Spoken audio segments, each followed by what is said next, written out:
नमस्कार साथियों। आज की क्लास में हम हिंदी भाषा का उद्भव और विकास के अंतर्गत महत्वपूर्ण प्रश्नों को पढ़ने वाले हैं। तो आप सभी से अनुरोध है कि क्लास को बिना स्किप किए पूरा ज़रूर देख लें।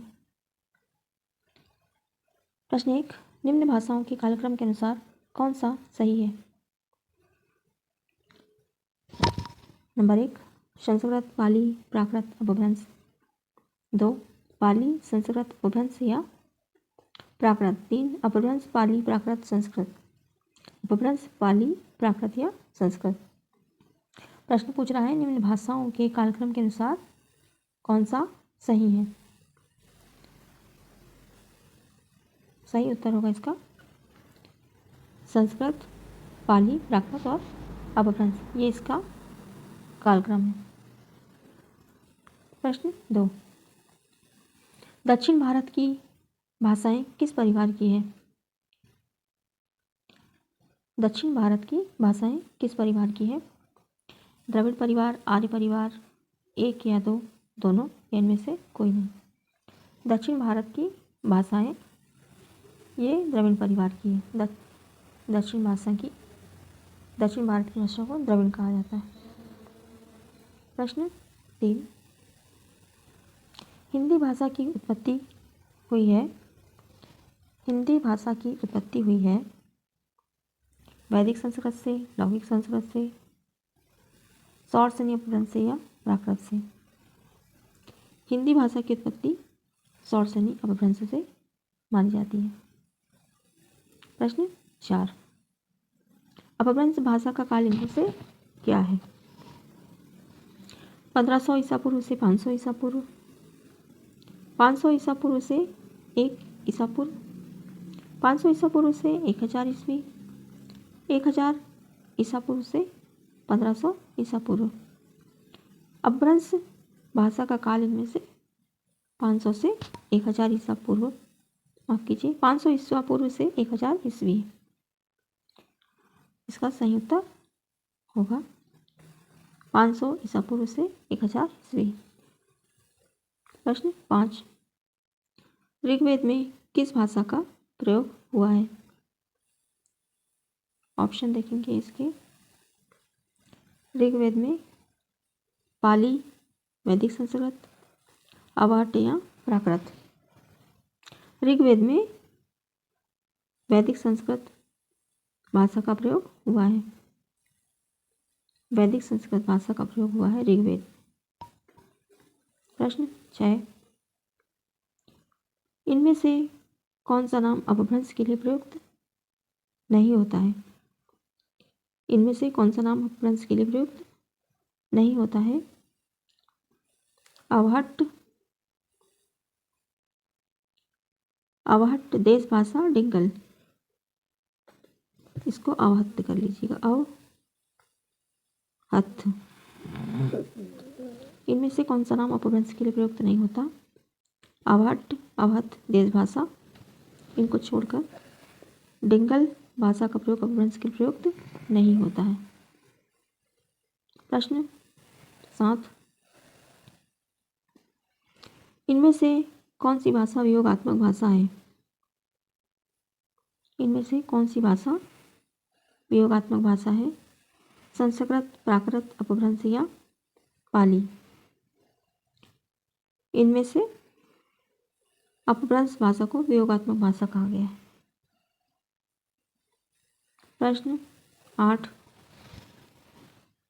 हिंदी भाषा का प्रारंभ कब से माना जाता है? हिंदी भाषा का प्रारंभ कब से माना जाता है?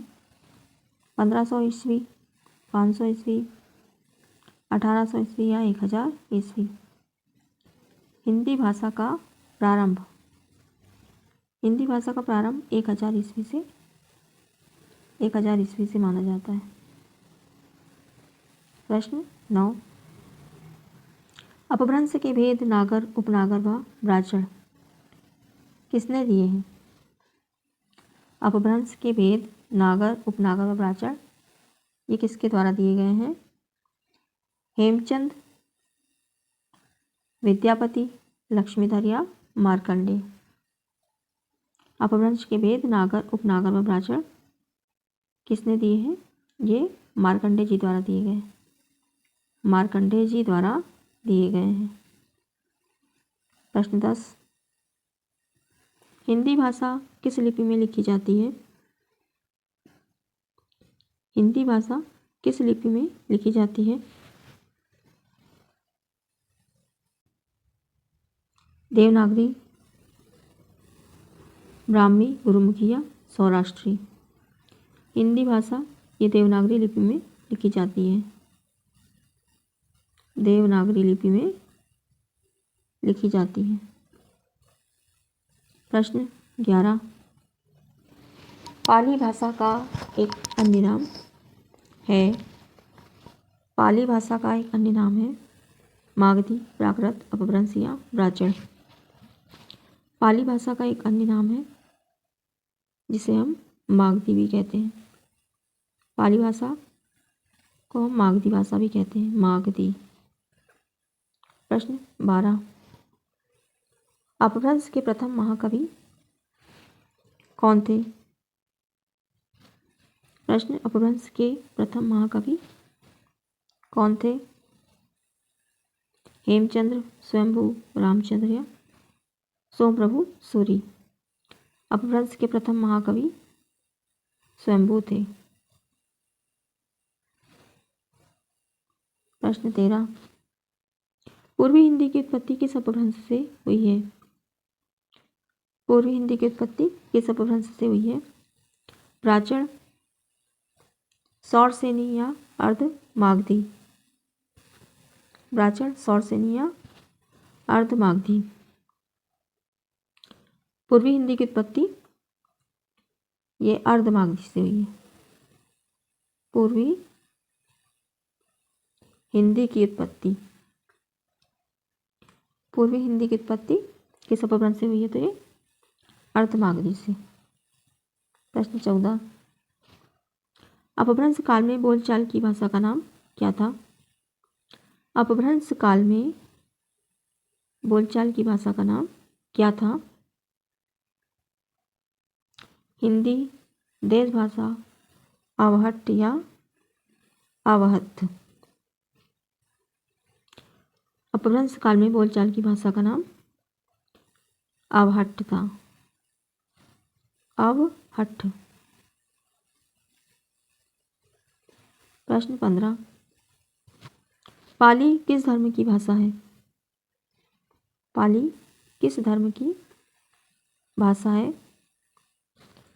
वैदिक धर्म, बौद्ध धर्म या जैन धर्म या सिख धर्म? पाली ये बौद्ध धर्म की भाषा है, पाली बौद्ध धर्म की भाषा है। प्रश्न 16, रामचरितमानस किस भाषा में लिखी गई है? रामचरितमानस किस भाषा में लिखी गई है? ब्रज, भोजपुरी, अवधी या मागधी? ब्रज, भोजपुरी, अवधी या मागधी? रामचरितमानस ये अवधी भाषा में लिखी गई है, तुलसीदास जी द्वारा। प्रश्न 17, अपभ्रंश की उत्तरकालीन अवस्था का नाम? अपभ्रंश की उत्तरकालीन अवस्था का नाम है पाली, संस्कृत, प्राकृत, पाली, संस्कृत, प्राकृत, माफ कीजिए नंबर ऊपर नीचे हो गए, या अवहट्ट? अपभ्रंश की उत्तरकालीन अवस्था का नाम, प्रश्न है अपभ्रंश की उत्तरकालीन अवस्था का नाम, उत्तर होगा इसका अवहट्ट। प्रश्न 18, अपभ्रंश और पुरानी हिंदी के मध्य का समय कहा जाता है? अपभ्रंश और पुरानी हिंदी के मध्य का समय कहा जाता है? उत्कर्ष काल, अवसान काल, संक्रांति काल या प्राकृत काल? अपभ्रंश और पुरानी हिंदी के मध्य के समय को कहा जाता है, इसे संक्रांति काल कहा जाता है, संक्रांति काल, संक्रांति काल कहा जाता है अपभ्रंश और पुरानी वृत्ति के मध्य का समय। प्रश्न 19, सौर सेनी अपभ्रंश से उत्पन्न भाषाएं हैं। सौर सेनी अपभ्रंश से उत्पन्न भाषाएं हैं। नंबर 1 ब्रज भाषा, अवधी, कुमाऊनी या गढ़वाली। 2 में है ब्रज, पश्चिमी हिंदी, राजस्थानी और गुजराती। बिहारी, बांग्ला, उड़िया और असमिया। लहंदा, पंजाबी, गुजराती और मराठी। सौर सेनी अपभ्रंश से उत्पन्न भाषाएं हैं पश्चिमी हिंदी, राजस्थानी और गुजराती। ये सौर सेनी अपभ्रंश से उत्पन्न भाषाएं हैं। प्रश्न अगला,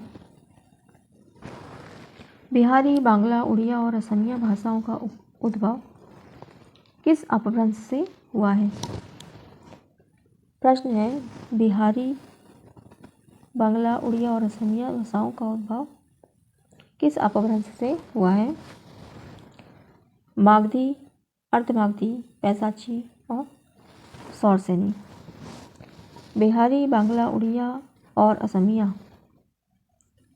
बिहारी, बांग्ला, उड़िया और असमिया भाषाओं का उद्भव ये मागधी से हुआ है, इनका उद्भव। प्रश्न 21, अर्धमागधी अपभ्रंश से किसका विकास हुआ है?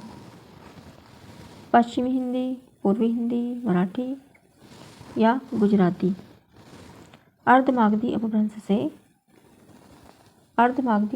से पूर्वी हिंदी का विकास हुआ है। उत्तर होगा इसका पूर्वी हिंदी। प्रश्न अगला, ब्रज भाषा कहाँ बोली जाती है? ब्रज भाषा कहाँ बोली जाती है?